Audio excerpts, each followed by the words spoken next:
Bien, muchas gracias. Buenos días una vez más. Es un gusto estar dando comienzo a la segunda jornada del 14º Congreso de UNIAPAC Latinoamericana. Cada uno de nosotros que participó ayer de la actividad se habrá ido con esa sensación que de pronto es la más importante. Saber que se dijo, pero saber que hay compromiso de hacerlo. Hay un llamado a la acción y me parece que desde ese punto de vista debemos agradecer la extraordinaria generosidad de quienes estuvieron participando ayer. Y lo mismo esperamos, obviamente, de esta mesa. Tiene que ver con trabajo digno.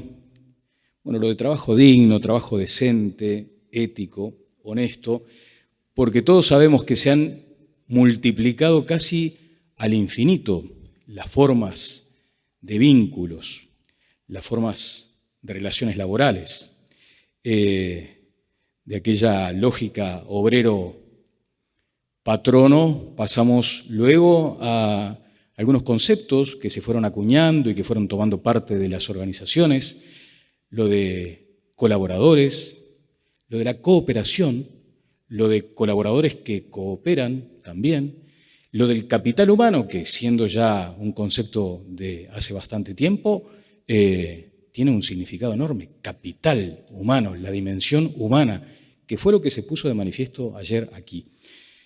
Ahora, hay cuestiones que no cambian. Uno puede llegar a ser empresario, trabajador, funcionario, operario, puede tener su propia microempresa, dependiente, freelance, lo que sea, pero hay cuestiones que no deben cambiar. La honestidad, la ética, la moral aplicada al trabajo, el profesionalismo, eso no debería modificarse. Y creo que mucho de eso va a estar presente en esta mesa, de ese trabajo que debe ser ejercido además en libertad, en condiciones de seguridad. Así que es muy grato recibir a Alejandro Pellico, consultor, expresidente de USEM Ciudad de México, a Karina Santos, CEO de Genexus Consulting de Uruguay y K2B, Antonio Anastasia, ministro del Tribunal de Cuentas de la Unión, Brasil, y el moderador es el consultor y expresidente de ACDE UNIAPAC en Uruguay, Guillermo Garrone. Guillermo. Gracias, Daniel. Bueno, buenos días a todos. Espero que hayan descansado después de la rica cena que habrán tenido cada uno y que hayan conocido más gente, porque parte del objetivo de todo esto que estamos haciendo es conocernos más. Ayer Bruno nos decía que en esta gran empresa, en esta misión que tenemos de generar una sociedad más justa, más humana, no estamos solos.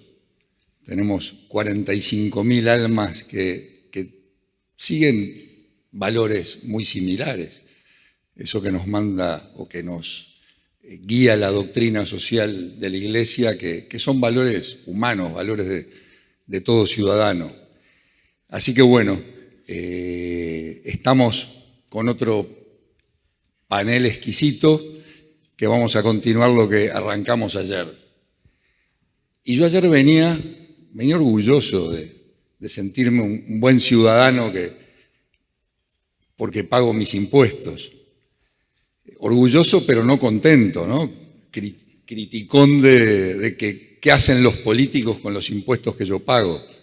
Y pensé que iba a venir acá a juntarme con otra cantidad de empresarios a criticar la culpa que tienen los otros de que no hacen nada o no hacen lo que tienen que hacer. Pero después escuché a Bruno que dice, yo estoy contento cuando la culpa es mía porque entonces puedo hacer algo. Yo pensé, qué interesante ese concepto, ¿no? Digo, bueno, qué feliz que es Bruno que tiene la culpa y puede hacerlo, pero digo, nosotros como empresarios acá no tenemos la culpa, digo, la culpa la tienen los políticos. Pero después escuché que lo que salió en la nube, una de las palabras clave fue compromiso, responsabilidad. Digo, compromiso con ese sueño que estamos hablando, que tenemos todos, ¿no? De cambiar esa sociedad. Entonces digo, wow, capaz que tengo que asumir algo. Y salieron otras palabras más que interesantes, ¿no? Y esa responsabilidad en inglés está muy bueno, ¿no? Porque es responsibility, la habilidad que tengo que desarrollar para dar respuestas a esa problemática social que vemos cada día. Así que bueno, y un poco leyendo, algunas de las cifras que OIT nos marca, 9%, 9 y algo por ciento de gente que quiere trabajar y no tiene dónde en Latinoamérica. Después de la pandemia, y bueno, y la recuperación está haciendo, pero está haciendo lenta. Claro, uno dice 9%, es un porcentaje, pero son 30 millones de personas. Entonces imaginemos cada una de esas personas y su familia, es la realidad que está viviendo cuando, bueno, tiene esa angustia de que no sabe cómo va a vivir cada día. No solo en lo económico, sino todo ese bienestar que me da el saber que estoy haciendo algo útil para la sociedad en la que vivo. Así que bueno, hoy tenemos este otro panel donde vamos a estar hablando sobre el trabajo digno. Y bueno, yo llegaba también con la idea de que si bien no soy un buen ciudadano porque no estoy siendo responsable en el otro, por lo menos soy un buen empleador porque cumplo con la ley. ¿Está bien eso? ¿Alcanzará con cumplir con los aspectos legales para ser un buen empleador? Começo eu? Bom dia. Eu queria, antes de responder à provocação do caro Guilherme, agradecer o convite que me foi feito para estar aqui. Especialmente aos irmãos Gigi e Sérgio Cavalieri, meus queridos conterrâneos. Cumprimentá-los pela iniciativa de realização do evento já na sua 16ª edição. Falarei o mais pausado possível e peço escusas por não falar de espanhol o suficiente para um debate. Mas já me senti desde o primeiro momento muito provocado pelo nosso distinto moderador e muito culpado, porque até 2 meses atrás era político, exercendo os cargos de governador de meu estado e senador da República no Brasil. 2 meses para cá, tornei-me magistrado, a culpa diminui um pouco. Mas a indagação que ele faz, e aproveito para cumprimentar meus distintos colegas de painel, Alejandro e Karina, para dizer que, de fato, é uma questão delicada, um conceito pleno de trabalho digno, que tem diversas dimensões. E é interessante nós estarmos no século XXI e ainda termos essa grande preocupação.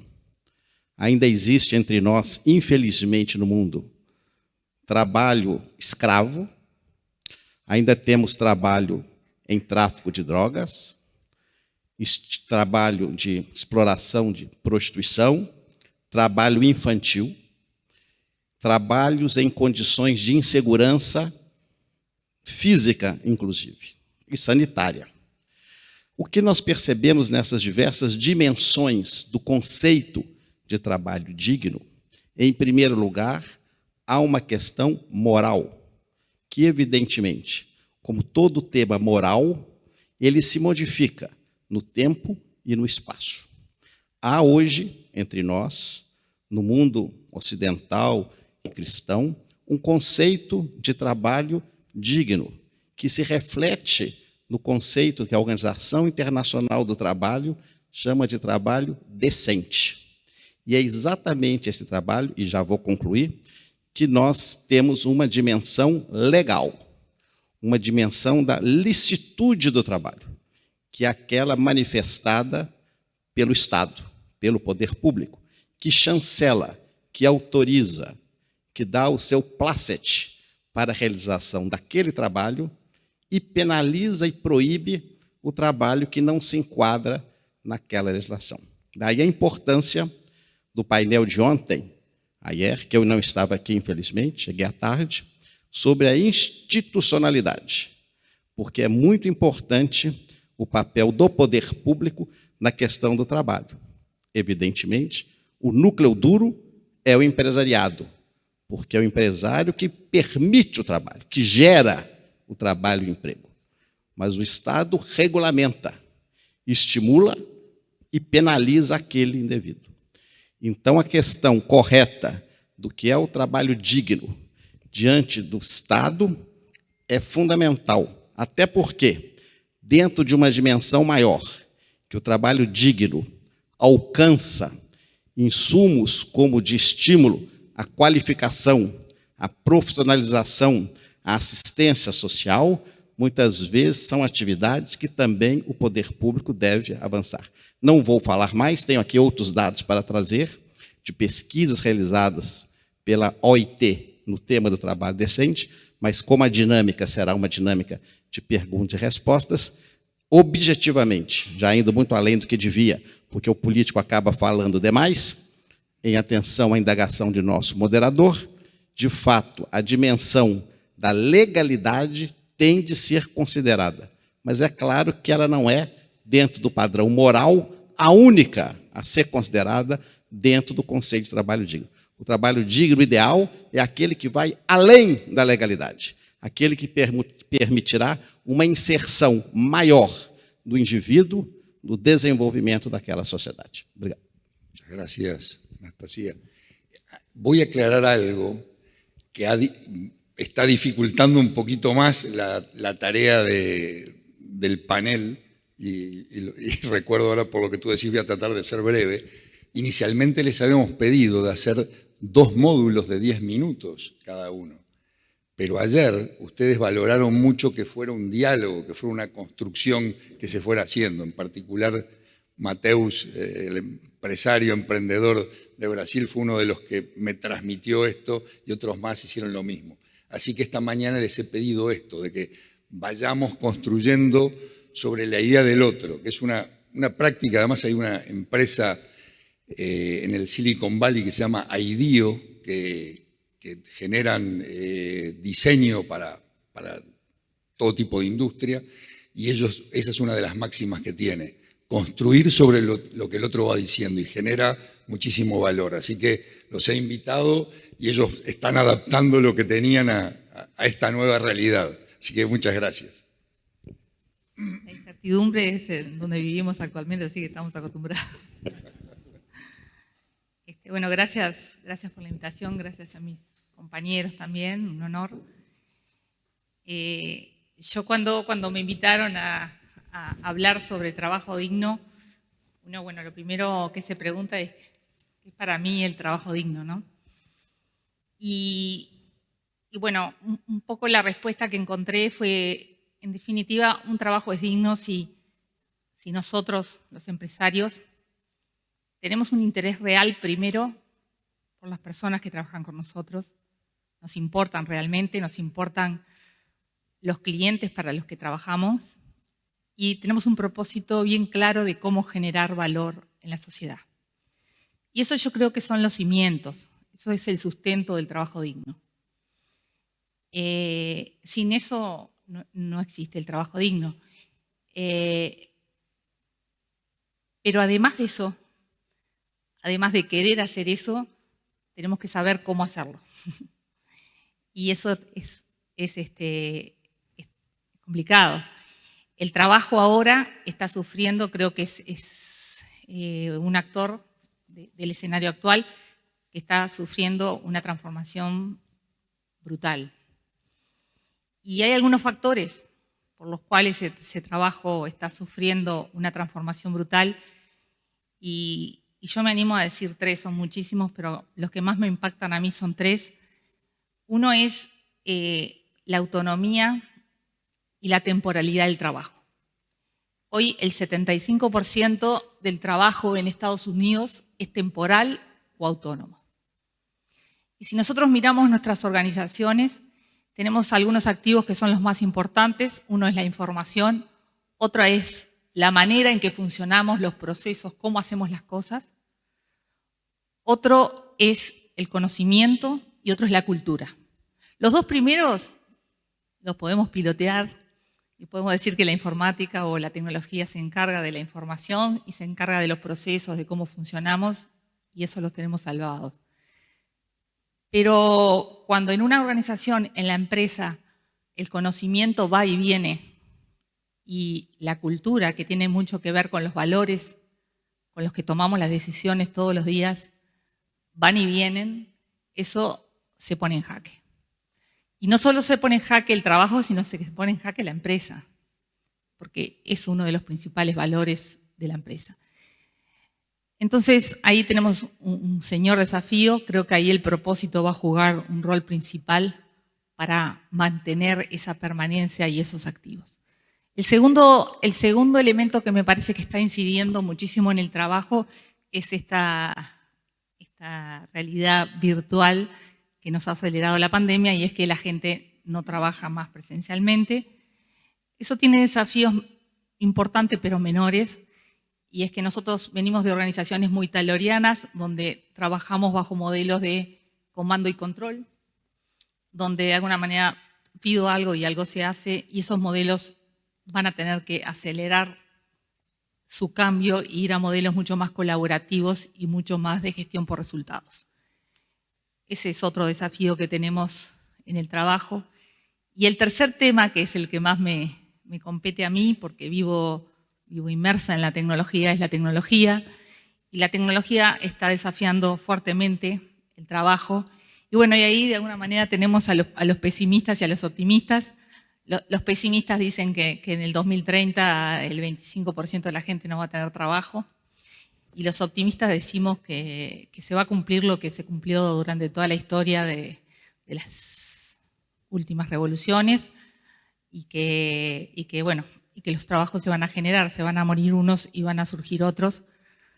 Y bueno, y si hacemos un poquito de historia nomás, vemos que en la revolución agraria 4 de cada 5 personas trabajaban en el campo, hoy solo 2%. En la revolución industrial todo el mundo se fue a las fábricas y hoy solamente el 20% trabaja en las fábricas y el resto está en otro lado. Y en esto la automatización, sobre todo en las cadenas productivas, va a pasar exactamente lo mismo. En los últimos 50 años creció la tasa de empleo un 10%, más allá de que ahora tenemos un desempleo importante.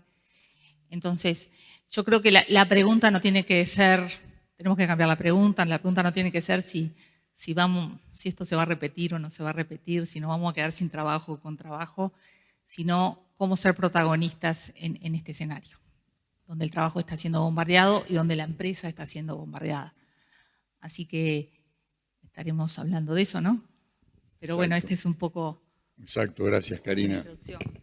Esto de ser protagonistas también surgió ayer, y recuerdo en una reunión de hace unos cuantos años de Uniapac Celam en Paraguay, uno de los empresarios presentes decía: el problema que estamos teniendo es que los culpables nunca están en las reuniones nuestras. Entonces, tenemos una capacidad bárbara de ver que siempre la culpa está ahí afuera. Entonces, cada vez que pensamos que la culpa está ahí afuera, ese pensamiento es el problema. Así que Karina nos está haciendo la invitación de nuevo a ser protagonistas de este cambio. ¿Qué pensás, Alejandro? Bueno, pues primero que nada, muchas gracias, Guillermo, muchas gracias a Uniapac por la invitación. Un placer estar aquí en casa. Yo quisiera, si me lo permiten, adaptándome con esta cintura que la pandemia nos forzó a tener a todos, quisiera poner algo que preparé. Muy brevemente, porque me parece que para hablar de trabajo digno tenemos que contextualizar cómo es que hacemos la gestión en nuestras empresas, y tiene que ver con algo que estaré poniendo sobre la mesa y compartiendo con mis compañeros, que es el tema de los fines y los medios.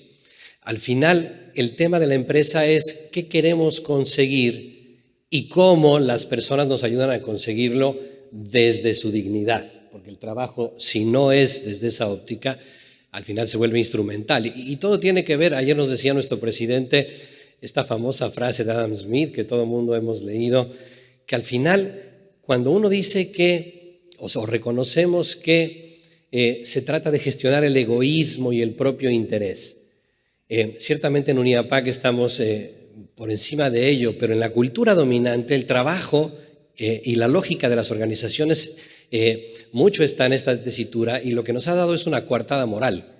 Porque lo que ha dicho es, si tú haces una gestión de tu egoísmo y tu propio interés, el mercado se encarga esa mano invisible de derramar. Nosotros tenemos claro que eso está muy superado, pero el homos economicus que dio origen, que se dio origen a partir de esa tesis, hoy permea toda nuestra realidad. Y este Homus economicus llevó a que los paradigmas de la economía con los cuales gestionamos el trabajo tengan esto que, miren ustedes, es que cuando lo ve uno resumido es bastante alarmante. Decimos que el hombre es un individuo autónomo, que se motiva por su propio interés, que el bien de la persona es la satisfacción de sus preferencias personales, que el bien de la sociedad es la agregación de las preferencias individuales, que el mercado es solo competencia, que el estándar de juicio es la eficiencia de la maximización de mis gustos, que los derechos son los de propiedad, que la norma de justicia es la conmutativa y que el rol del gobierno es un árbitro neutral. Y finalmente, gran tema para la doctrina social, que la naturaleza hay que tratarla de forma extractiva. Entonces, no me detengo, simplemente cuando nosotros hacemos la gestión, que es a donde quiero ir, el tema de los fines y los medios en la empresa, al final hemos interiorizado esta lógica, que no me detengo, ustedes también conocen, dos doctores de la Universidad de Harvard me parece que la plasmaron muy bien, que es el tema del Balance Scorecard. Que fíjense, aquí tenemos claramente los fines y los medios. Parece ser que entonces la lógica de la gestión económica en base al paradigma del Homus economicus tiene que ver con generar valor económico a partir de que haya clientes que reconozcan ese valor. Eso se entrega si hay procesos que tenemos en nuestras empresas y en la base tenemos el desarrollo de la persona, sobre todo en lo profesional, para que haga bien su trabajo. Ahí tenemos los fines, ahí tenemos los medios. Y lo problemático del asunto es que cuando vemos el rol que juegan las personas en esta lógica, resulta que, como decía, es un tema instrumental, que interesan las personas en función del rol que tienen para crear valor, empezando por los empresarios. La gente nos ve con un rol instrumental de más te vale que les entregues el flujo de efectivo que comprometiste cada año. Los clientes tienen un rol instrumental porque cuando cruzan la puerta de nuestras empresas, queremos que compren lo que les ofrecemos. Y los colaboradores, si solo hacemos este tipo de gestión, tienen un rol instrumental en la medida en que nos ayudan a entregar el valor que hemos prometido al cliente. Y esto tiene consecuencias porque en la doctrina social sabemos que la alienación del ser humano viene cuando confundimos los fines y los medios. Y podemos ser una empresa muy productiva que esté generando mucho valor. Pero si la persona no es el fin de la gestión, nosotros y ellos acabaremos alienados, por más eficientes que seamos. Entonces, hay mucha evidencia al respecto. Aquí tampoco quiero detenerme. El tema de Gallup, ustedes lo conocen. Cuando le pregunta a la gente si encuentra sentido y propósito en su trabajo, 2/3 de la gente dice, no sé para qué vengo a trabajar. No encuentro propósito y sentido trascendente. Y eso al final, aquí termino, vean nuestros países, cuando les preguntan, sobre todo después de la pandemia, ¿tú encuentras esto en tu trabajo? El decline es bárbaro, ahí tienen los porcentajes muy altos de gente que dice, no estoy sintiendo que prospero, no estoy sintiendo que mi vida va hacia adelante. Ganando muy buenos sueldos y ganando muy buenas utilidades. Entonces al final la pregunta, y aquí termino, es para no terminar alienados confundiendo los fines y los medios, hay que responder si la persona, al desempeñar eficientemente su trabajo en la empresa, tiene éxito, tiene una vida de éxitos consiguiendo las cosas que busca en la empresa, o más bien la empresa tiene que hacer lo necesario y lo suficiente, poniendo a la persona en el centro, para que la persona tenga éxito en su vida y que gestionemos estas dos realidades. El trabajo digno se juega en base a la definición, me parece, de esta perspectiva. ¿Cómo gestionamos esta realidad? Así que por ahí lo dejo por el momento. Muchas gracias, Alejandro. Sí será importante esto, ¿no? Entonces no solo era pagarle el sueldo a la gente, sino que había que ayudarlo a que encuentren ese sentido de propósito en lo que hacen. Me estoy recordando uno de nuestros referentes en Uniapac Uruguay, Sergio Helbling, un gran empresario, y él decía, ser bueno es buen negocio. Entonces a veces pensamos que, bueno, que lo hacemos por caridad, el que ayudamos a que nuestros colaboradores encuentren ese trabajo digno y no sean solo un instrumento, pero bueno, hay que ir un poquitito más allá, ¿no? Tengo algunas preguntas que me surgen de lo que hemos ido hablando con ustedes. y las voy a ir compartiendo y vamos a ver quién va tomando el guante. ¿Qué otras condiciones? Ya estuvimos hablando de algunas. Tiene que tener ese trabajo digno que realmente promueva el desarrollo de la persona. ¿Este trabajo digno está siendo amenazado o es esperanzador en la actualidad y en el futuro? Y ahí Karina nos dirá la visión de los pesimistas y de los optimistas. ¿Cuáles son quizás las amenazas? ¿Cuáles son las oportunidades? La tecnología crea puestos de valor, también destruye, y bueno, ahí ya diste tu visión sobre el tema. Si quizás alguno de ustedes dos quiere también decir algo, puede aportar allí. Antes la familia y la escuela veíamos que tenían un rol clave en la educación, en la socialización de las personas. ¿Será que cuando eso falta, como empresarios tenemos que asumir parte de ese rol?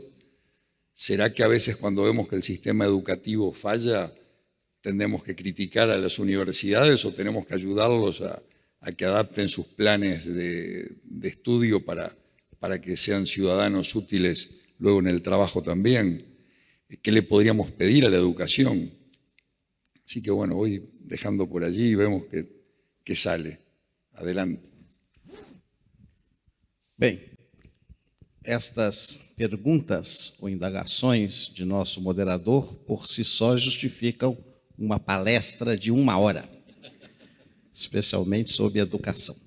Mas, como disse na parte inicial de minha intervenção, me permito rapidamente mencionar os 4 itens que a Organização Internacional do Trabalho das Nações Unidas considera como elementos do trabalho digno e que vão coincidir muito com o que foi dito aqui pelos meus distintos colegas de painel. São condições para o trabalho digno, na visão da OIT. Oportunidades para realizar um trabalho produtivo com uma remuneração justa. Segurança no local de trabalho e proteção social para as famílias. Melhores perspectivas de desenvolvimento pessoal e integração social. Liberdade para expressar as suas preocupações. Organização e participação nas decisões que afetam as suas vidas. E, por fim, igualdade de oportunidades e de tratamento.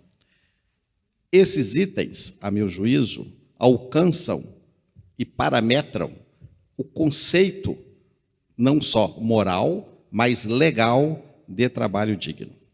E quando o nosso moderador faz essa indagação ampla a respeito, por exemplo, do papel do empresário, aliás, breve parêntese, creio que nesse belíssimo salão, o único que não é empresário sou eu, o que fico até satisfeito, que quem sabe chegarei nessa condição um dia.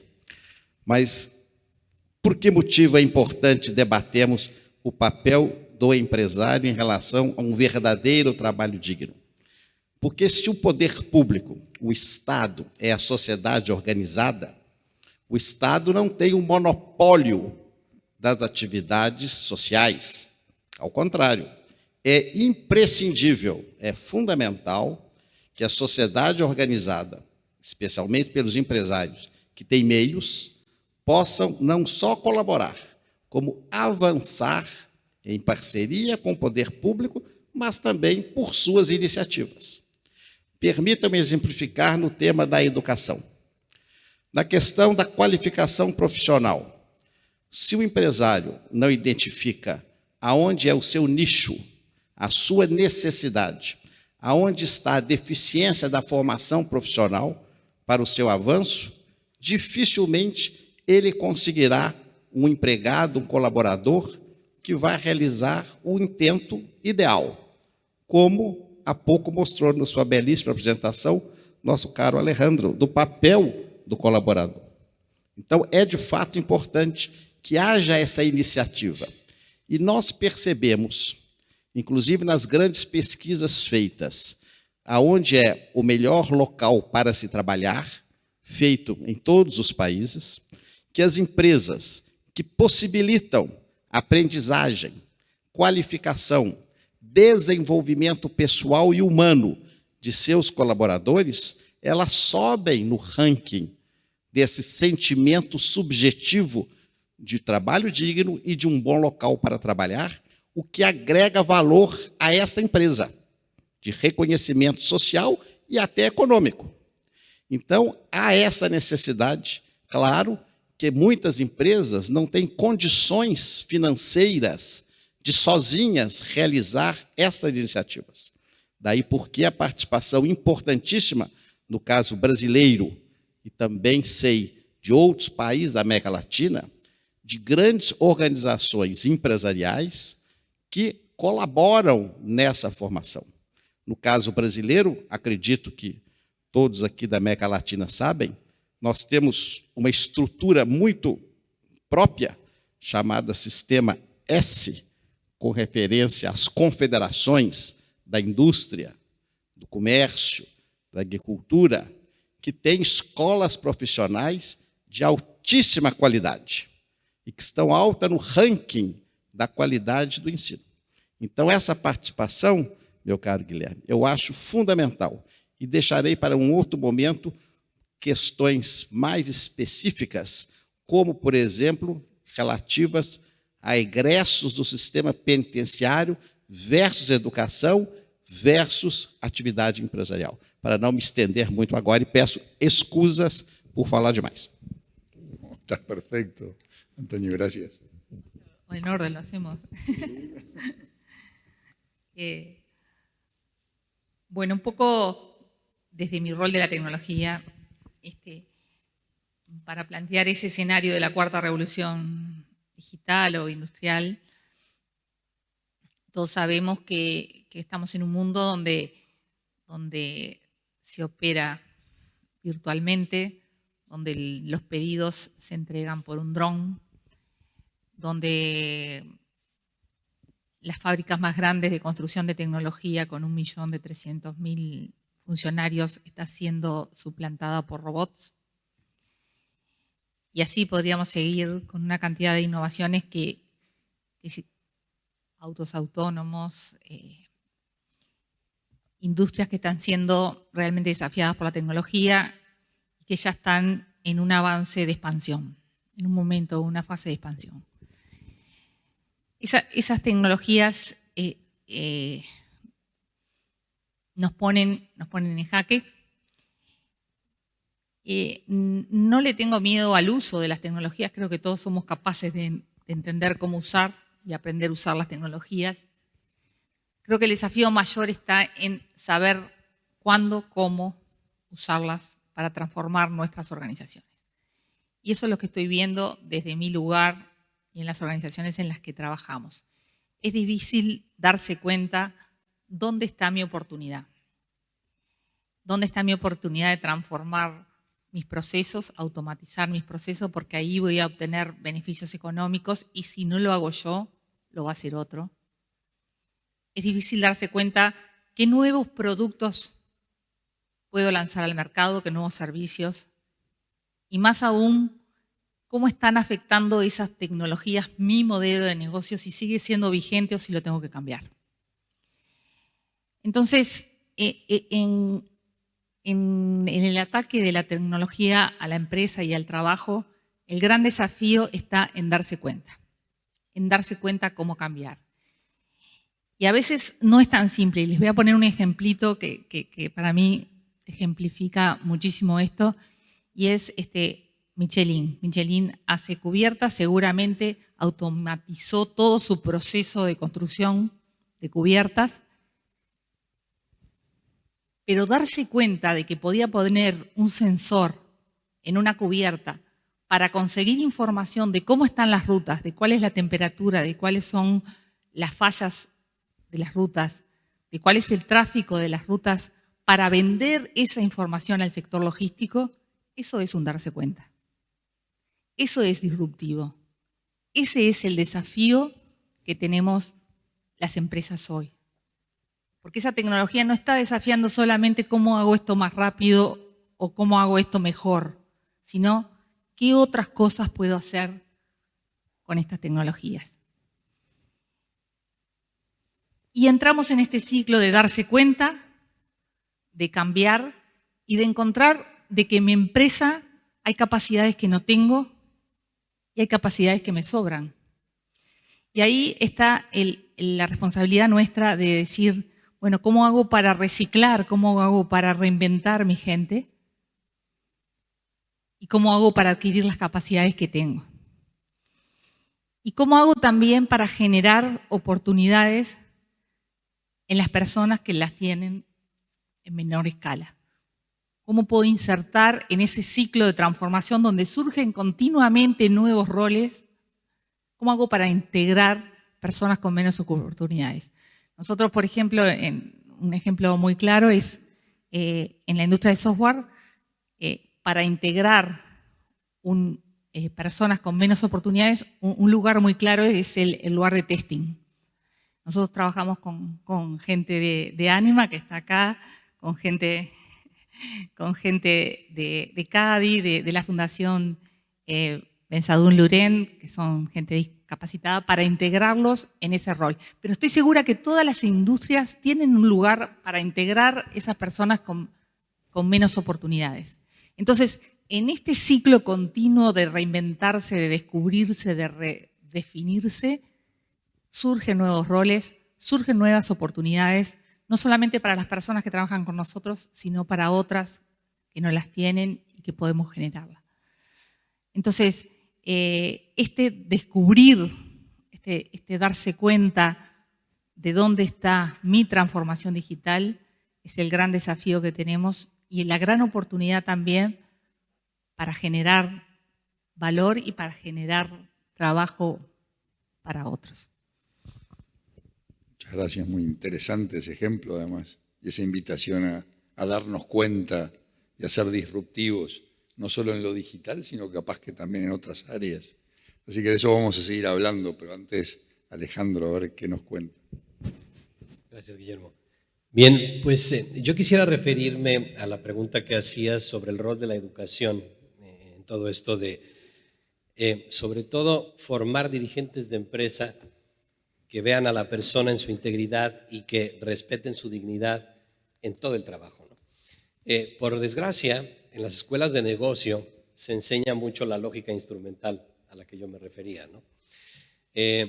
Eso está tan interiorizado en la cultura que es como, digamos, está descartado en la gestión empresarial, pero felizmente ha irrumpido en el mundo laboral los millennials, ¿no? Los millennials y las generaciones posteriores, que nos han puesto de cabeza en las empresas porque están 3 meses con nosotros y dicen, aquí no encuentro propósito, aquí no me estoy realizando. Es verdad que hay unos bastante cínicos que quieren rápidamente estar en la alta dirección, pero lo que nos han puesto sobre la mesa es un tema que uno se pregunta cómo es que, sobre todo los que somos generación X y los baby boomers, ¿cómo es que interiorizamos eso de que la vida laboral significaba solamente un casarse con la empresa, solamente un esfuerzo y que después de muchos años a lo mejor ibas ascendiendo en la escala social? Eso es perfectamente legítimo, pero no solo. Y lo que han hecho los millennials es decir, ¿por qué tengo que esperar 30, 40 años a que eso suceda?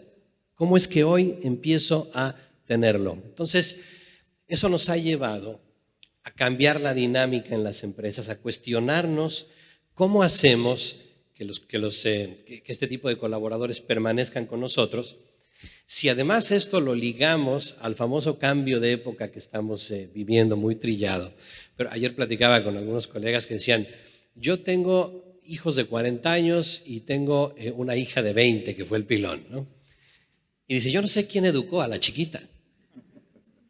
Es que no hay manera de entender. Bueno, muy a propósito de la doctrina social de la Iglesia, don Carlos Aguiar, el cardenal primado de México, alguna vez nos contó que en la conferencia de Aparecida le sugirió al cardenal Bergoglio esto del cambio de época, ¿no? Y que le dijo el cardenal Bergoglio, pues vente conmigo que me vas a ayudar en la redacción de todo el documento, porque lo que está en el fondo del asunto es cómo una generación no logró eficazmente transmitir a la siguiente un sentido de propósito trascendente. Y sin embargo, paradójicamente, tienes a los millennials demandando esto en el mundo laboral aunque no lo verbalicen desde esta óptica. Entonces, tenemos esta realidad en tensión.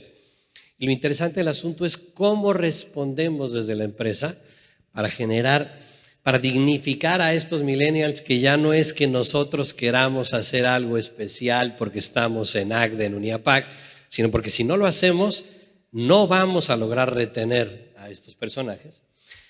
Pero que, insisto, nos ponen sobre la mesa la cuestión. ¿Cómo es que esto se interioriza en los sistemas de gestión? Y luego, ¿cómo arreglamos a las escuelas de negocio?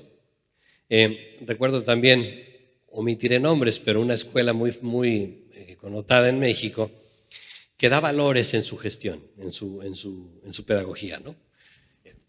Vamos a enseñar valores, una escuela de negocios connotada, y le enseñan a los jóvenes, mira, estos son los valores que hay que tener, esta es la forma de poner a la persona al centro. Termina el curso y dicen, bueno, ahora vamos a la realidad. Ahora lo que hay que hacer es esta lógica instrumental, la economía neoclásica, porque si no, no tienes coordenadas para vivir en el mundo. La vida dividida, que también hemos hablado en UNIAPAC. Yo creo que la educación tiene mucho que decir, y en las empresas tenemos que reeducarnos para comprender que el trabajo digno, si no hace que florezca el ser humano en todas sus dimensiones, si la gente no encuentra un sentido de propósito trascendente, la empresa se quedará corta. Y es verdad que hoy a la empresa se le pide mucho, porque la empresa se ha vuelto el vértice de muchas realidades económicas, sociales y políticas. A mí me parece que genera mucha esperanza y mucho entusiasmo, porque podemos aportar mucho desde nuestra función directiva en las empresas. Qué bueno, muchas gracias, Alejandro. Y estos millennials, estos jóvenes que tú citás, que vienen a pedir algo distinto, piden cancha para hacer otra cosa, ya no tienen 20 años ni 30, ya algunos tienen 40 y más. Y en breve van a ser los veteranos de nuestras empresas. Entonces sí tendrá que haber una disrupción grande y nosotros engancharnos con eso. Una pregunta que muchas veces hacemos cuando visitamos empresas: ¿qué es lo más valioso que ustedes tienen acá? Y a veces uno piensa, bueno, me dirán esta máquina o esta tecnología o la imagen, pero no falla. Lo que nos dicen es lo que Daniel Castro, nuestro presentador, nos hablaba, nuestro capital humano. Y lo dicen con una cara de orgullo que se les infla el pecho. Bueno, seguimos la conversación y preguntamos, ¿y cuál es el problema más grande que ustedes tienen acá? Idem, volvemos a lo mismo. Entonces, ¿qué pasa? Hay algo que no sabemos cuidar a esa gente. Y yo recuerdo debe ser ya como 20 años, y me sorprendió muchísimo, hasta me hizo sentir incómodo, un joven que tendría poco más de 20 años, estaba pronto a recibirse en un banco muy importante y estaba dentro del plan de retención, que la palabra no me gusta mucho, del talento, ¿no? O sea, lo queremos atrapar en una red pero en definitiva era, te valoramos, queremos que sigas y probablemente tengas un rol clave acá. Y esta persona me dice, me voy. ¿Qué pasa? Es un tema, ¿no te están pagando lo suficientemente bien? Sí, me pagan bárbaro, pero no me divierte lo que hago. ¡Wow! O no estoy haciendo algo de valor, no encuentro que lo que haga aporte. Tengo ideas que no son escuchadas. Entonces, wow, así que además no alcanza con que te paguemos y por eso, pero no, quiero ser escuchado, quiero aportar algo, quiero generar algo que valga a todos los stakeholders que tú muy bien mostrabas en una lámina. Entonces hay algo que hay que cambiar y ser disruptivos allí. Ayer el ministro de Trabajo, Mieres, nos contaba y nos decía, bueno, de algún paradigma que tenemos, dice, a veces sentimos que es como una pulseada. Para que yo gane, el otro tiene que perder. Es un juego de suma cero. Entonces, si soy empresario, pero la gente, ¿a quién la defiende? El sindicato. Y nosotros los empresarios, ¿qué somos? ¿Estamos en contra de la gente o estamos del mismo lado? Entonces, empresas, sindicatos, deberíamos estar velando por ese capital humano que llamamos, que es lo que más atesoramos. Ricardo Servino, otro de los baluartes de Uniapac en Uruguay, ayer hablaba y él tiene un ejemplo muy bueno, es muy reconocido, además de haber sido ministro de Economía, presidente también de Uniapac Uruguay. Ha manejado una papelera aquí en el Uruguay y otra empresa en Argentina. Y bueno, y citaba también un ejemplo de cómo ser transparente, cómo abrir todo esto y compartir beneficios con los colaboradores. Y por aquí está John Miles también, que ha llevado a cabo una medición que estamos haciendo en ACDE, porque digo, uno puede pensar esto entonces es un tema puntual, pero no, se hizo una medición de buenas prácticas de gestión y se empezó a vincular con temas duros. O sea, cómo pegan estas prácticas sobre el EBITDA. Y resulta que la que más se destacaba por lejos y en cualquier tipo de empresa era el compartir beneficios con los colaboradores. Y aquí no es esa lucha de quienes piensan primero hay que agrandar la torta y después repartir, y otros no, primero repartan y después vemos si se agranda, sino que van de la mano. O sea, cuando reparto se agranda. ¿Y por qué? Porque la gente, como tú decías, quiere tener, Karina hablaba, quiere tener un propósito, y cuando yo siento que tengo un propósito, me comprometo. Y cuando me comprometo, los resultados mejoran. Así que a mí me gustaría ir de nuevo a lo del modelo disruptivo de Michelin que citabas, y ayer el Papa Francisco nos decía, sean creativos. Bueno, ¿en qué podemos ser creativos para generar estas condiciones para que nuestra gente esté contenta, esté comprometida y nos ayude a que entre todos generemos lo mejor para la sociedad? Hay una cosita ahí nomás que creo que tiene que ver con esto.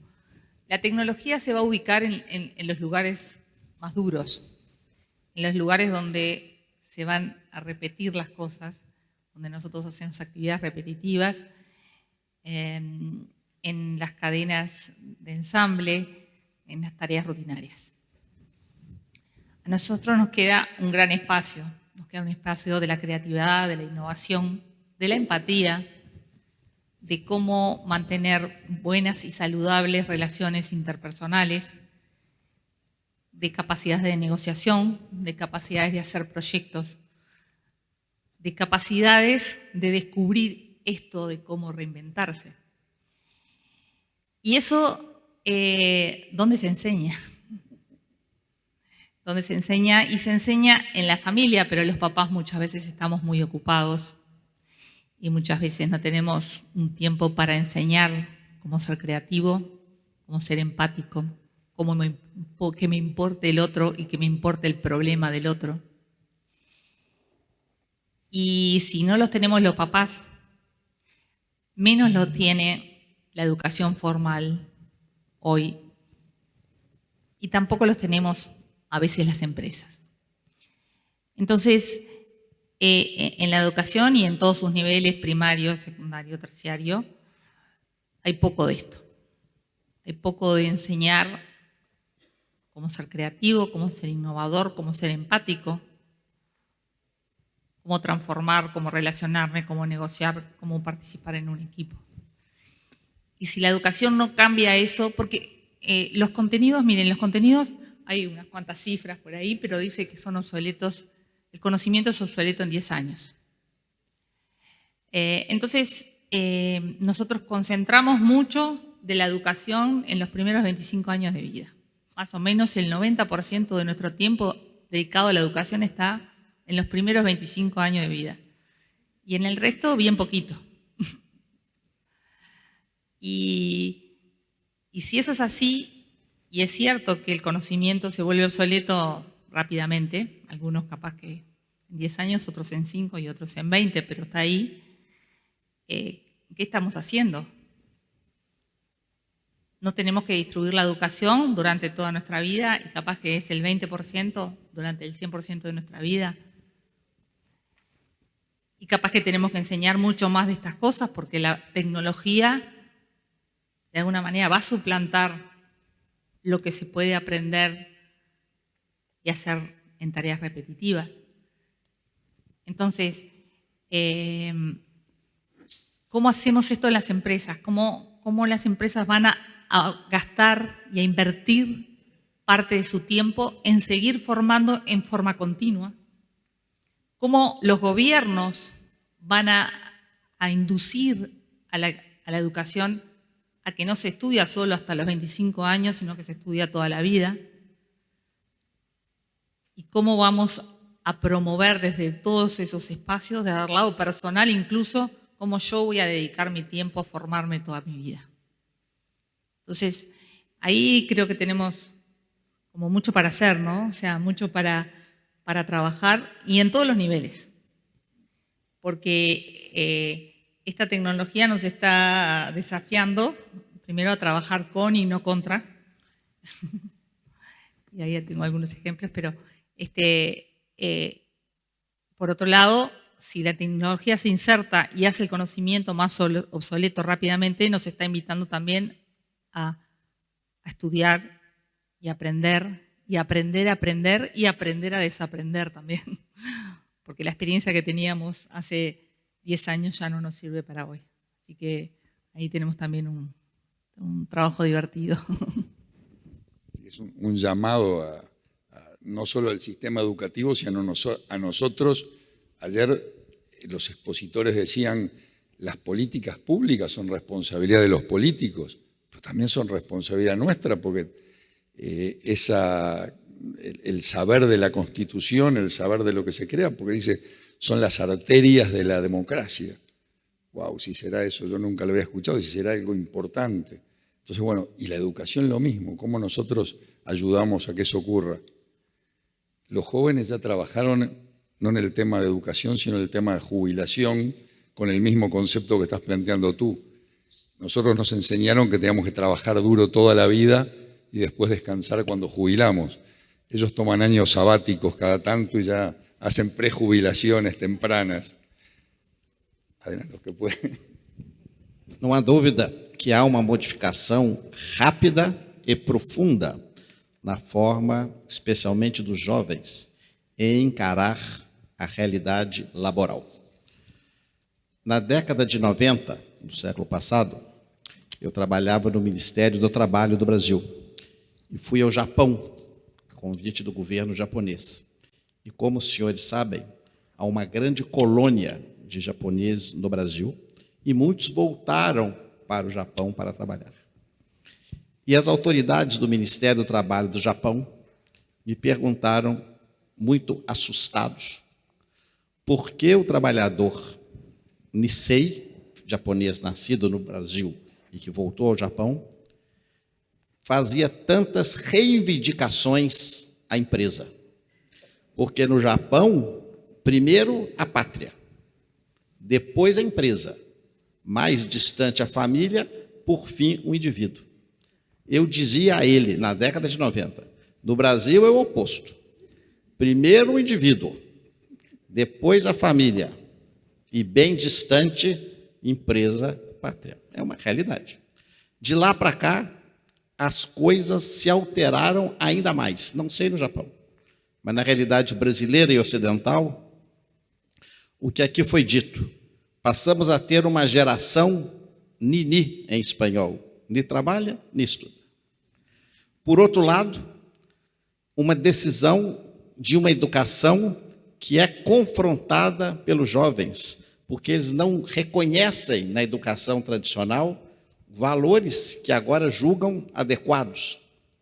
Então, leva uma dúvida que reflete no mercado de trabalho. E quando Karina coloca, há poucos instantes, da necessidade da empresa se adaptar, eu me permito acrescer que tem razão. Isso deveria levar o poder público, e aí, mencionando que o coordenador Guilherme falou das políticas públicas, a também se adaptar, permitindo uma flexibilização das regras de trabalho, não desleixando ou renunciando, mas se adaptando a uma realidade nova que impele, compele, estimula as empresas a serem criativas. E a regra tradicional do mercado de trabalho e da legislação trabalhista nossa, latino-americana, espanhola, italiana, portuguesa, ao contrário, é uma legislação uniforme. É uma legislação que coloca padrões exatos para um mundo que exige criatividade, que exige novidades, que impõe soluções alternativas. Por isso a importância de uma política pública na área do trabalho que leve a essa compreensão de flexibilidade, que levará, inclusive, ao tema da educação, como Karina colocava. Porque se nós estudamos, e é verdade, até os 25 anos, com o avanço tecnológico muito rápido, uma pessoa de 50 anos, se não tiver a oportunidade de reciclar, ela será afastada do mercado de trabalho. E essa reciclagem é, a meu juízo, concomitantemente, uma obrigação do Estado, mas também da empresa onde ele está colocado. Então, esse esforço deve ser levado em consideração diante de uma realidade completamente nova, disruptiva, que nós estamos vivendo agora no século XXI. A isso se alia, ainda no âmbito do trabalho digno, a temas do século passado, como, por exemplo, me permite introduzir mais um pequeno elemento de instabilidade, que é a igualdade de oportunidades para mulheres, para jovens, para negros, para todas as minorias, e que esse trabalho reconheça essa realidade. Ainda existe uma grande diferença salarial entre homens e mulheres, pelo menos no caso brasileiro, nas mesmas posições. Isso é algo que os empresários podem e devem, a meu juízo, corrigir. É uma das grandes preocupações dos trabalhos realizados pela Organização Internacional do Trabalho, a oferta dessas oportunidades e também de um trabalho sem discriminações. Concluo essa intervenção nesse momento dizendo que nessa semana passada assisti e recomendo que os empresários assistam um documentário da Netflix sobre a famosa empresa norte-americana de moda, Abercrombie & Fitch, mostrando exatamente o que não é trabalho digno. Uma empresa com valor altíssimo na Bolsa de Valores, incensada e prestigiada pelos jovens. Quando se vê o documentário o que aconteceu, ficamos com abominação, horrorizados. Como uma empresa pôde fazer aquilo com seus empregados. Então, para ver como um trabalho que parece moderno, inclusivo e bem remunerado, mas moralmente, nem licitamente, pode ser digno. Então, o mundo nos impõe muitos desafios nesse século XXI no mundo do trabalho. Por isso, a reciclagem dos empresários, mas fundamentalmente também do poder público e da sociedade em parceria. Muchas gracias. Tu pregunta es muy provocadora, Guillermo. ¿Y cómo somos creativos? ¿Cómo, con esa invitación que nos hace el Papa, si lo que queremos tener como patrones al Padre, que es el gran creador, cómo somos creativos? Yo quisiera brevemente mostrarles porque tenemos que innovar en la forma en la que gestionamos las empresas. Si seguimos con esa lógica instrumental y luego pegándole cosas para que la persona crezca y se desarrolle, me parece que será eso, un pegote que no está en el corazón. Entonces, muy breve.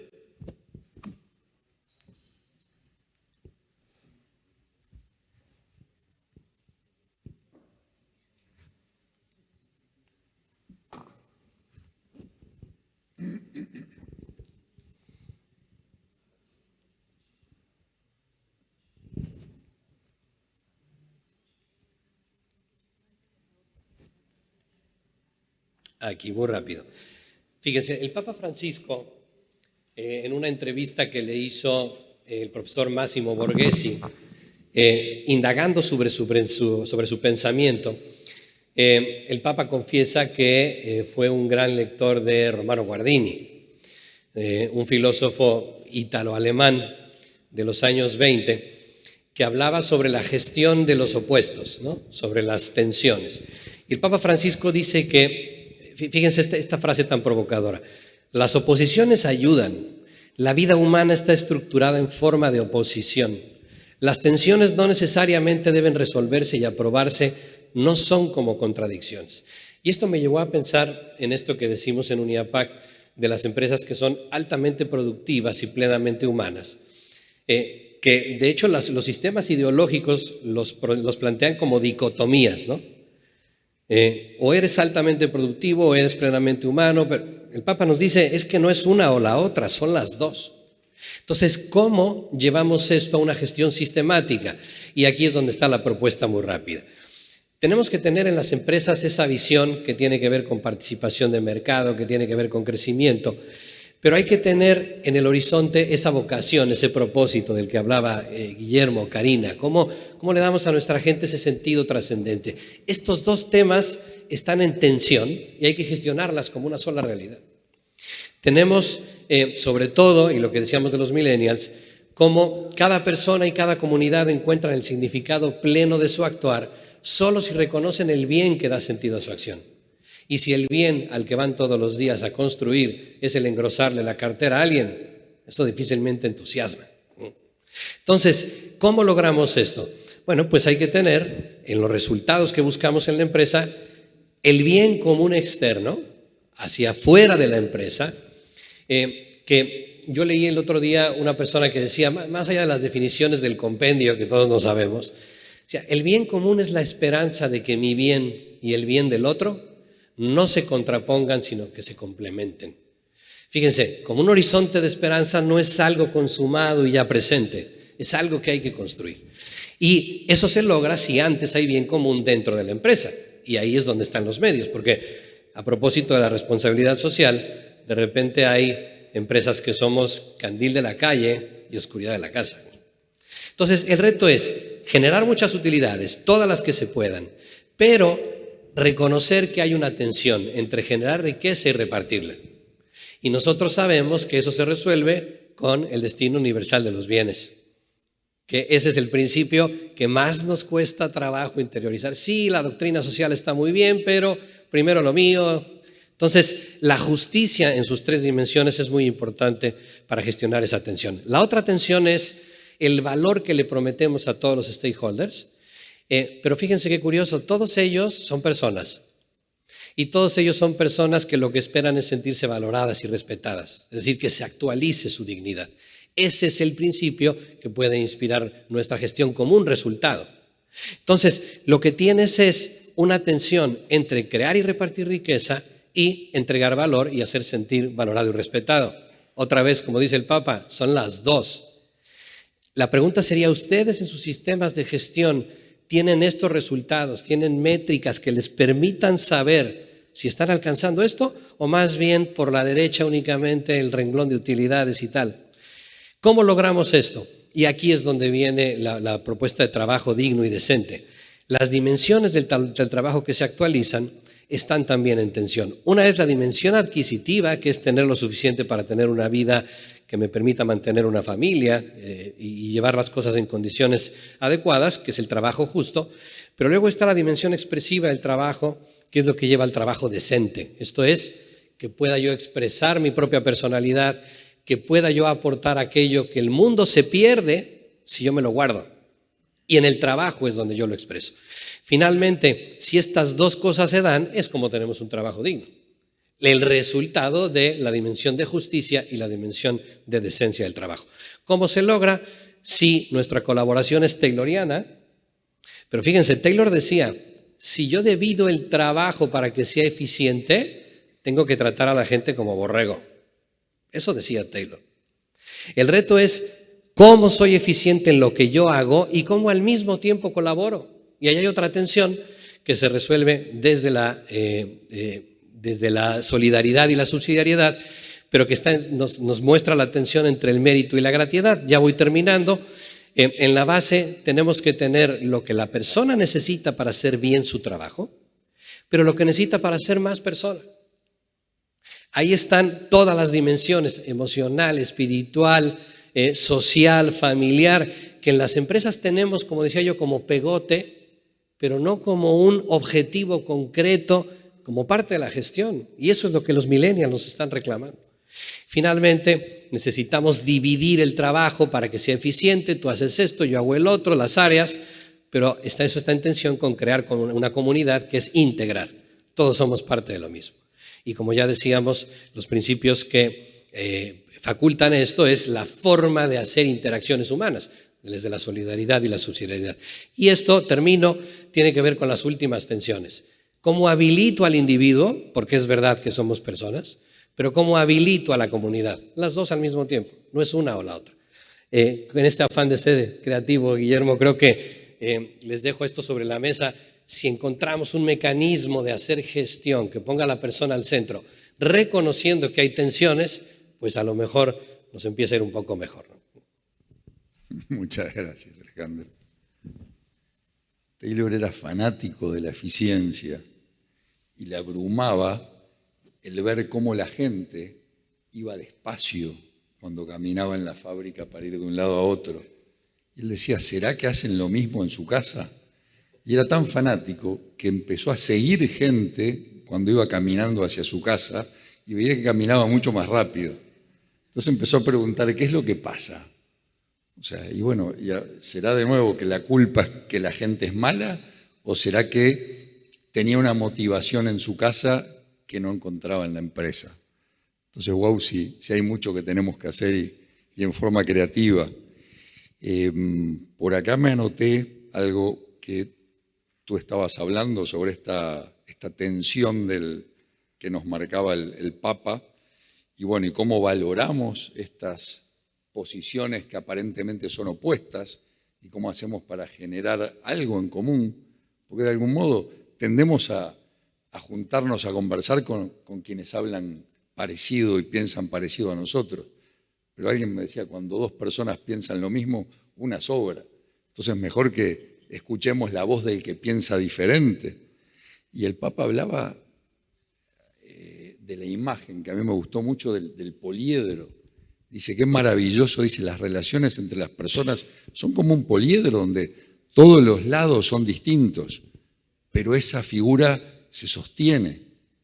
Entonces digo, ¿cómo hacemos para generar algo? Ya no podemos pensar más en un cubo perfecto, tenemos que pensar en realidades donde todos los lados son diferentes, pero sin embargo es estable, se sostiene. Me gustaría un poquito esto de darse cuenta, que también hablaban, cómo trabajamos en eso. Yo acá me notaba, Karina decía, hace un poquito antes, hablaba sobre la inestabilidad que tenemos en lo que es la parte laboral. No podemos garantizar seguridad laboral, pero sí podemos pensar en generar empleabilidad, generar personas que puedan trabajar en el mundo laboral o con nosotros o con otros. Por otro lado, tú hablabas de las dos puntas y de lo que se está trabajando en Brasil, de los jóvenes y de los adultos, los que a veces ya después de los 40 y algo, 50 y algo, sienten que no hay oportunidades de trabajo. Entonces, ¿cómo podemos ser más creativos en esto? En generar trabajo para quienes están empezando y no tienen experiencia, no tienen credenciales, que es lo que a veces les pedimos en las empresas, y cómo hacemos para generar trabajos para esas personas que tienen mucho para dar, pero ya están descartados a veces por la sociedad. Ahí les cuento una experiencia actual nuestra, ¿no? Porque ahora hay como un juego también ahí de tensión entre la importancia que tenemos o la necesidad que tenemos de conservar los valores de una empresa, la cultura y el conocimiento, y la edad de las personas. Entonces, ha habido algunos programas en la industria de tecnología de volver a reciclar personas de mayores de 40, 50 años y traerlos. Y ha sido positivo. Ha sido positivo. Nosotros estamos evolucionando en eso y integrarlos en determinadas funciones y en determinadas culturas y en determinados valores de la empresa y reinventarlos, hacerse que se ayuden a reinventar, ha sido sumamente positivo. Y creo que hay una responsabilidad nuestra y un desafío nuestro de volver a integrar personas de mayor edad, que además hay como un sentimiento de inferioridad. Nosotros ayer justo comentábamos, haciendo entrevistas a estas personas, cómo se sienten, bueno, yo ya estoy viejo, no sé si estoy en condiciones de... Y bueno, yo que tengo 60 años todavía me siento que estoy como para seguir aportando valor. Y entonces uno dice, bueno, ¿por qué? ¿Las personas viejas estamos devaluadas? Y bueno, y también hay un trabajo en hacerlas sentir no devaluadas, sino valorizadas. Y también es trabajo nuestro como empresarios hacerlos sentir valorizados. Y también pasa en las personas que tienen menos oportunidades. Cuando entran a la organización, dicen, bueno, pero yo acá ¿cómo voy a hacer? Soy de otro tipo.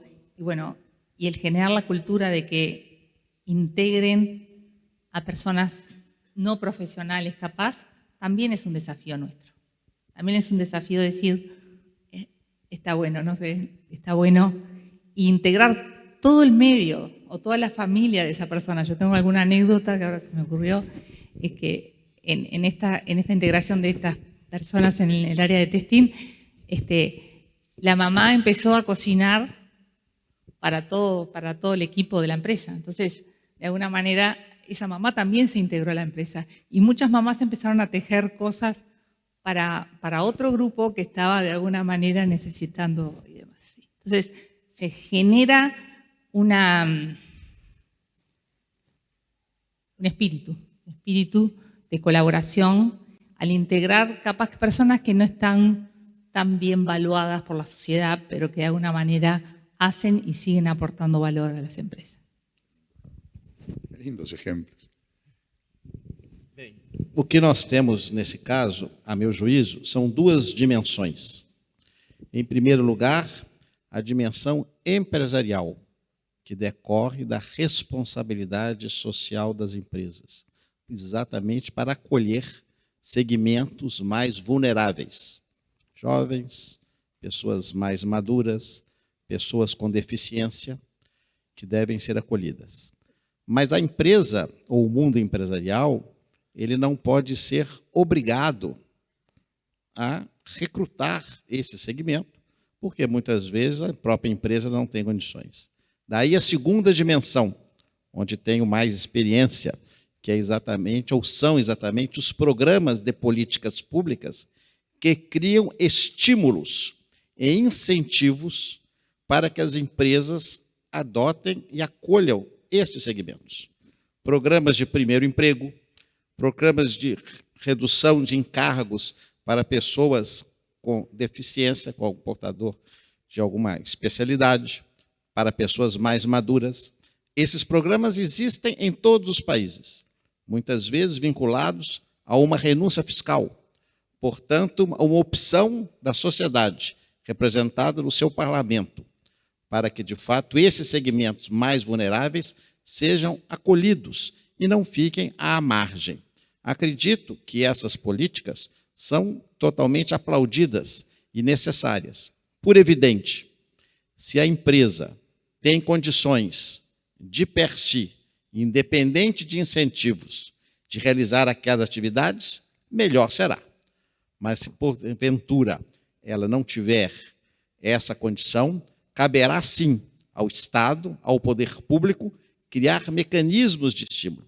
E eu dizia, meu caro Guilherme, na minha primeira abordagem, dentro desses segmentos vulneráveis, um segmento que me preocupa muito e que é uma realidade latino-americana que se vincula ao tema da segurança pública, que são pessoas que, infelizmente, entram no mundo do crime, são condenadas, cumprem sua pena nos presídios, nos cárceres, chamados em português de egressos do sistema penitenciário, não sei se a palavra é a mesma em espanhol.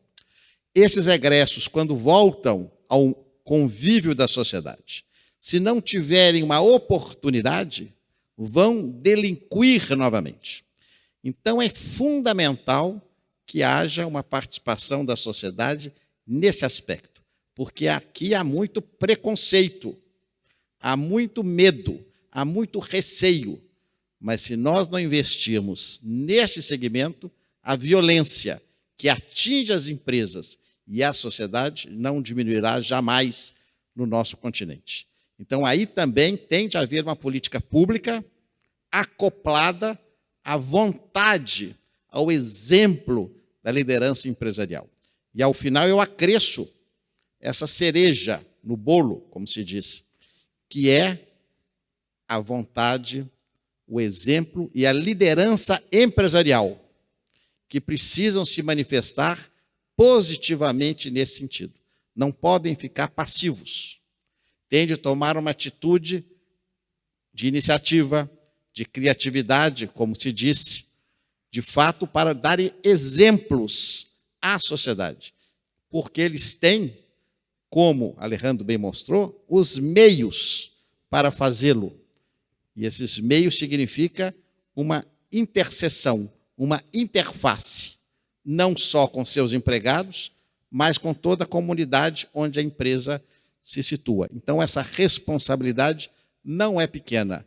Por isso, meu caro, a culpa é coletiva, não é individualizada. Este panel nos sigue llenando de responsabilidades. Entramos pensando que los delincuentes tenían la culpa y ahora parece que nosotros también tenemos la responsabilidad de pensar qué podemos hacer para que haya menos delincuentes. Y gracias a Dios tenemos ejemplos, y bueno, y en Uniapac, Uruguay, tenemos por lo menos un empresario que conocemos trabajando mucho, que estoy mirando y no sé si, me parece que no está ahora, pero ayer estaba, que sería bueno también que nos dé el testimonio, hay cosas muy buenas haciendo. Alejandro.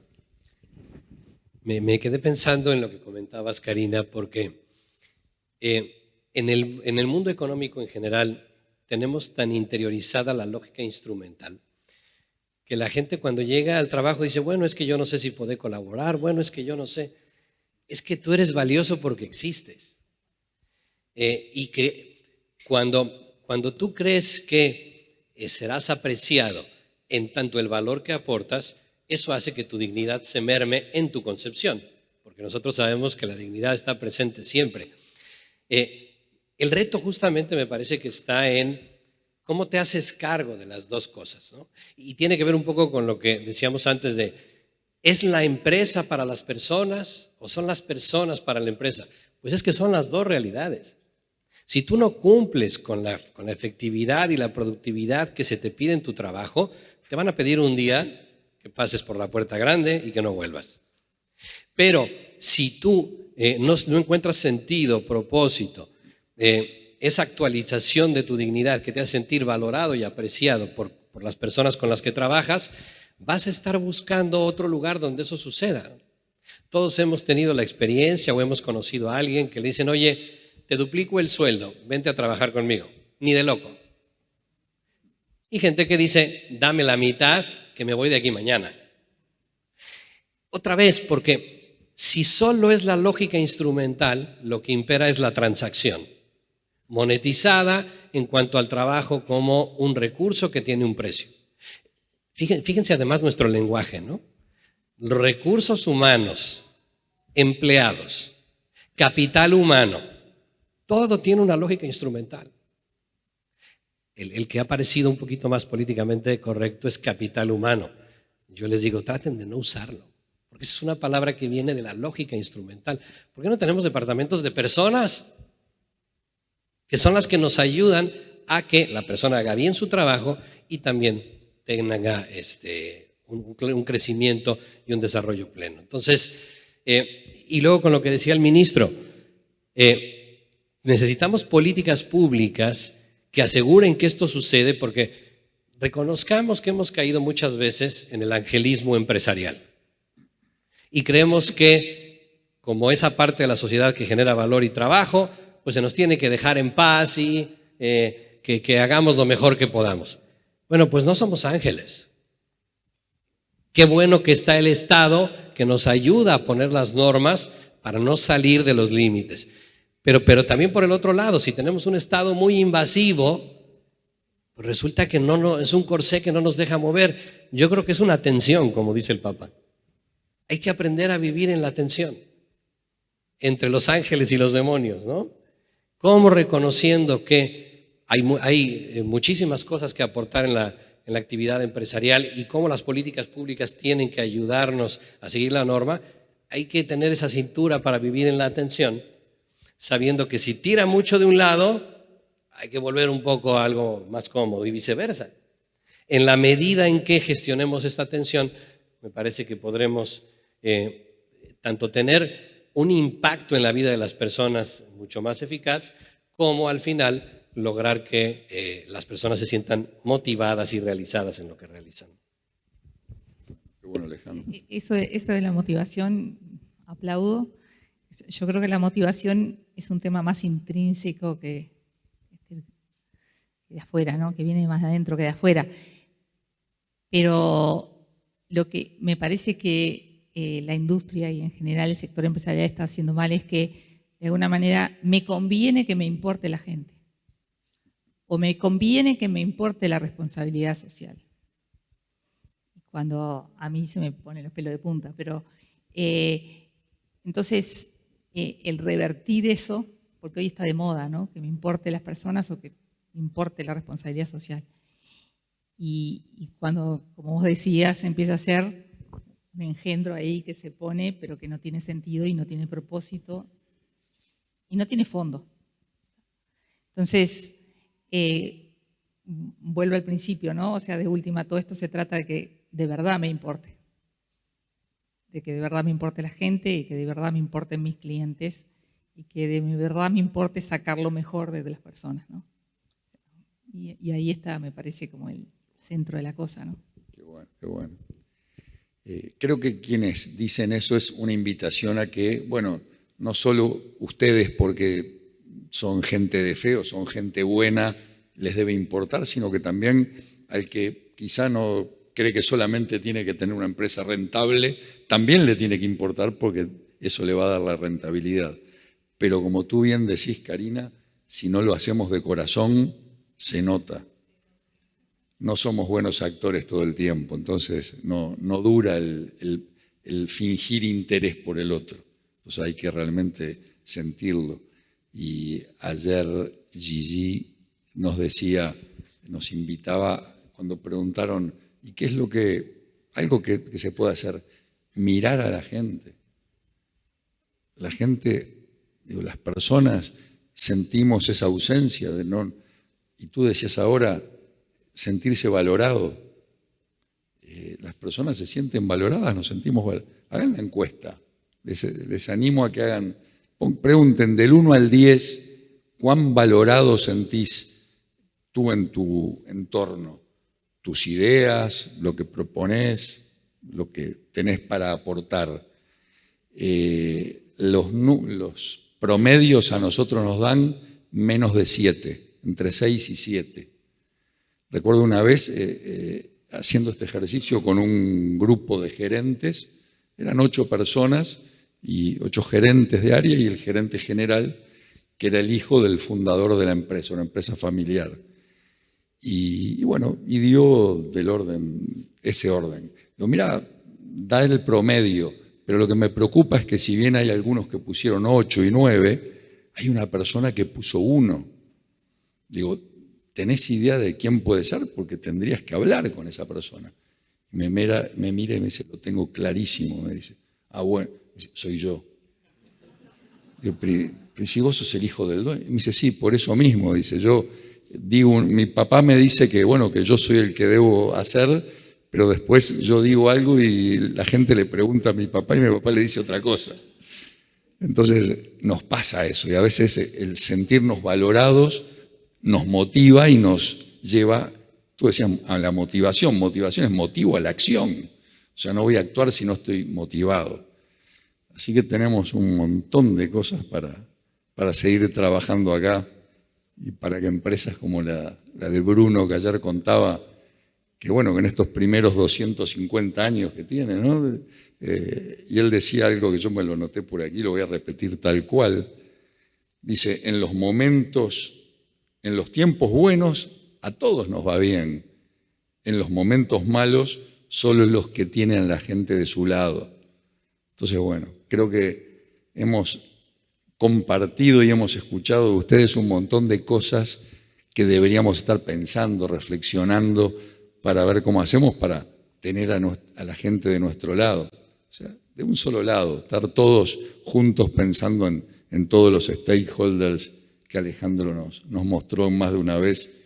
Y si me siento con ese enfoque instrumentalista no funciona tanto, ¿no? Si siento que realmente hay un propósito, es distinto. Vamos a ir cerrando este bloque para luego hacer el corte y después hacer el taller donde ustedes tienen la oportunidad ya de contarnos qué es lo que está ocurriendo acá. Pero antes de eso queremos mostrar, hablamos de este desafío que tenemos. Muchos desafíos aparecieron, pero uno es el generar empleo juvenil. Y en Uruguay tenemos una organización que se llama Anima, que está trabajando con un enfoque dual donde ayuda a la inserción de los jóvenes, sobre todo jóvenes que están en situación crítica, a que tengan acceso a la educación, pero no solo el formarse para ver después qué hago, sino que van viendo cómo se insertan en la empresa y empiezan a poner en práctica lo que hacen. Y tenemos el honor de contar con la joven Ayelén de los Santos, que le pedimos que nos cuente algo de la experiencia. Bienvenida, Ayelén.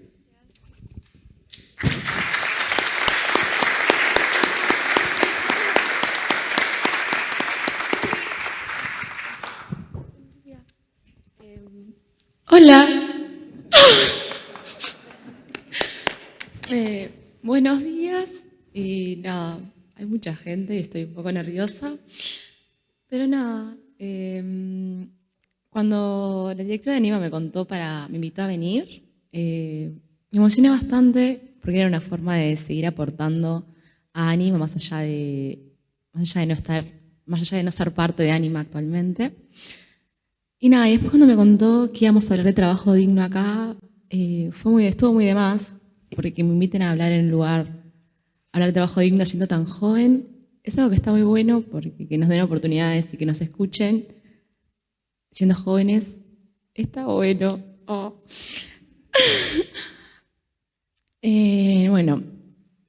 Así que muchas gracias a ACDE por el espacio y por la oportunidad de estar acá. Bueno, algo que siempre pensé en realidad es que los jóvenes tenemos muchas razones para abandonar el sistema educativo y que en realidad está re de menos para el sistema, pero también está re de menos para nosotros, que a la larga nos termina afectando. Y que en realidad considero que no es cuando los jóvenes dejamos el sistema educativo, no es que realmente lo deseemos, sino que son consecuencias de nuestro día a día y de las cosas que nos pasan en nuestros días a días. Porque en realidad no podemos pretender tener que ir a estudiar si tenemos hambre, si no tenemos que ponernos, o si no tenemos las herramientas para poder estudiar. En realidad son cosas que nos terminan superando día a día y que da que es un embole. Y nada, entonces hoy estoy acá para contarles mi experiencia en Anima y cómo su formación dual, en realidad para los que no saben, la formación dual es un sistema donde aplicás el conocimiento del aula y lo aplicás en las empresas, trabajando. Y nada, eso. Bueno, como ya me presentaron, me llamo Ayelén de los Santos, tengo 19 años. Conocí a Anima en el 2017, cuando había mi anterior liceo, y egresé de ella en el 2020, hace ya 2 años que soy bachiller de Anima. Y nada, un poco de mi historia es que viví con mis abuelos a partir de los 5 años, porque antes de eso vivía con mis padres. Y nada, como no estaban capacitados para cuidarnos, nos tuvimos que mudar. Después, cuando conocí a Ánima, estuvo muy de más en realidad, porque me pasaba que en mi casa, con mis abuelos, más allá de que me ayudaban y me apoyaban en pila de cosas, teníamos problemas económicos y de convivencia. Entonces había pila de cosas que se me dificultaban a la hora de querer que estudiar y eso. Y en Ánima encontré un apoyo y una contención que lo necesitaba en su momento. Nada, después con 17 años caí en INAU y me fui a vivir en un proyecto donde vivía en un apartamento con otra chiquilina más. Y nada, una de las cosas que me pedían para poder aceptarme en el proyecto era que trabajase y tuviese un ingreso. Y nada, de acá lo interesante de todo esto es que gracias a la formación dual y a las prácticas formadoras de Ánima, pude conseguir ese ingreso, ya que hacía una práctica formativa en Deloitte. Y nada, y me permitió poder vivir y mantenerme en ese tiempo hasta los 18 años, que después egresé de INAU. Y nada, eso, estuvo corto muy de más, porque era algo necesario que necesitaba para tener tranquilidad y independencia, que era algo que lo buscaba desde muy pequeña. Nada, en Deloitte algo que me gustaba mucho era el tema de la iluminación que había y que había ventanas re grandes, literalmente, eran tipo inmensas. Y estaba muy de más porque me hizo pensar en realidad en las características que tiene que tener un lugar para que sea considerado trabajo digno. Y nada, la iluminación es una de ellas, además de que la iluminación es una de las características necesarias que te necesitas para tener un trabajo digno, además del apoyo que te pueden dar las empresas. Y en Deloitte me sentí muy contenida y apoyada, además de que me dieron herramientas para aprender y que tenían mucha paciencia conmigo para las cosas, como tenían que enseñar las cosas. Y eso estuvo re bueno.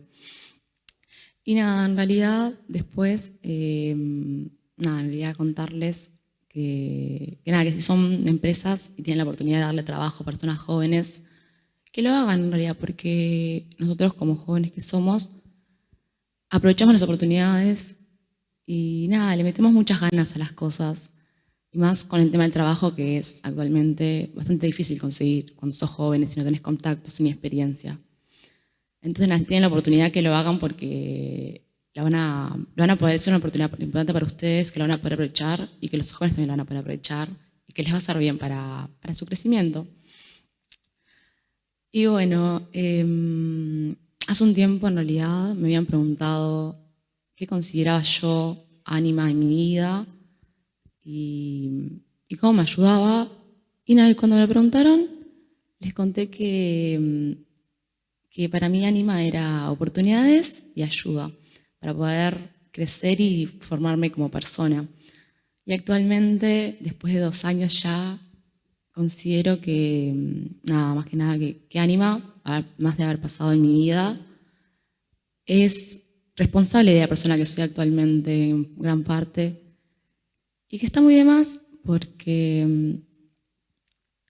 nada, es responsable de quién soy y me ayudó y me ayuda actualmente a ver por dónde ir y nada, que está bueno que me haya ayudado en las cosas que deseo, que quiero, que me haya dado un panorama de mi vida y de lo que quiero ser de grande. Y nada, entonces, eso actualmente, un poco de la realidad actual. Estudio Sociología, porque más allá de que haya estudiado Administración y eso, descubrí mi otra vocación, que es las sociedades y ver cómo funcionan y cómo se relacionan las personas en sí y las problemáticas. Es algo que me interesa mucho más y que me nutre más. Y nada, entonces estudio Sociología en la facultad hace ya 2 años. Busco trabajo, así que si saben me avisan. Y nada, vivo en una residencia también estudiantil y tengo independencia y tranquilidad. Y nada, en cierta forma tiene que ver con Ánima y con las cosas que aprendí y las herramientas que me dieron. Qué lindo, Yelén. Acá veo una persona que recibió mucho y que sos muy agradecida y reconoces todo eso que recibiste. Sí. Pero viste que acá nos vamos todos con deberes, todos somos responsables. ¿Qué puede hacer alguien como tú luego para devolver y para hacerse cargo de que otras personas que no tienen todo sencillo en la vida salgan adelante? ¿Qué podés hacer tú? Yo creo en realidad, me pasa que siento que soy como bastante joven. Yo digo, siento que estoy bastante joven, pero siento que también puedo aportar desde el punto de, no sé, por ejemplo, lo que hago es hacer voluntariados y nada, o sea, no, lo del tema de los voluntariados lo que puedo hacer es darle un poco de mí a otras personas que más lo necesitan. Y nada, y eso también además de poder dar, además de no solo recibir, también me llena en cierta forma. Y nada, y me parece muy de más. Y después, en cuanto más profesionalmente, siento que al ser joven lo que podemos hacer es seguir formándonos como personas en realidad, porque si no, no te alcanza. Y ayudar en cuanto a cosas más, no sé si vos tenés algún conocimiento, poder divulgar ese conocimiento entre las personas, para poder hacer que vos crezcas también como conciencia y asegurar a las personas que capaz que la tienen más difícil, para también ayudarlas en eso. Bueno, muchísimas gracias, Ayelen, por tu testimonio.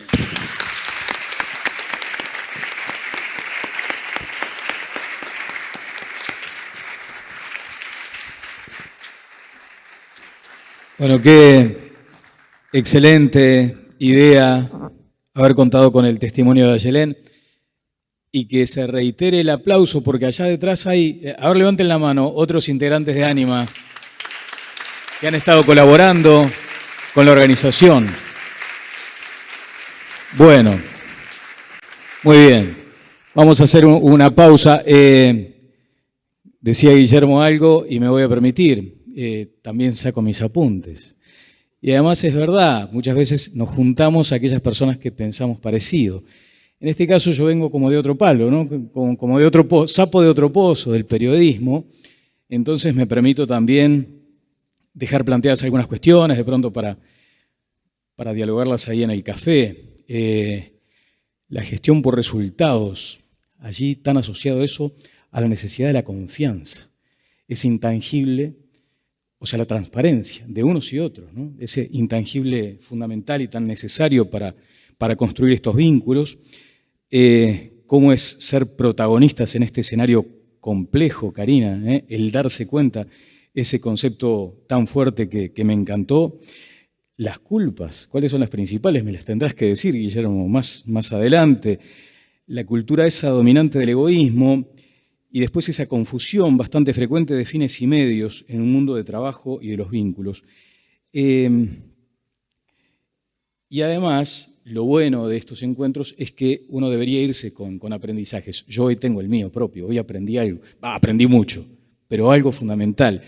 Porque es verdad que uno dice con mucha frecuencia, y además en los medios, eso del capital humano. Y ahora resulta que está muy bien cambiar ese paradigma. Y que debería haber un departamento de personas. Me retrotrajo a la serie, seguramente ustedes lo habrán visto, la del ex futbolista francés Eric Cantona, Recursos Inhumanos. Y ahí planteaba todo lo contrario a lo que ustedes pretenden. Era el agobiante y cruel mundo de las empresas mal gestionadas, mal encaradas. Todo lo contrario, pero era eso. Y se volvía loco Cantona, les recomiendo la película. Y después a propósito de la formación continua también, qué importante lo que se transmitía aquí. Uno aprende en el primer tramo y cree saberlo todo cuando en realidad cuando termina ese proceso de aprendizaje se da cuenta que no sabe nada o que sabe bastante poquito y hay que seguir sumando conocimiento. Señores, los esperamos en unos 15 minutos, si fueran tan amables, para seguir con la actividad ya con los talleres.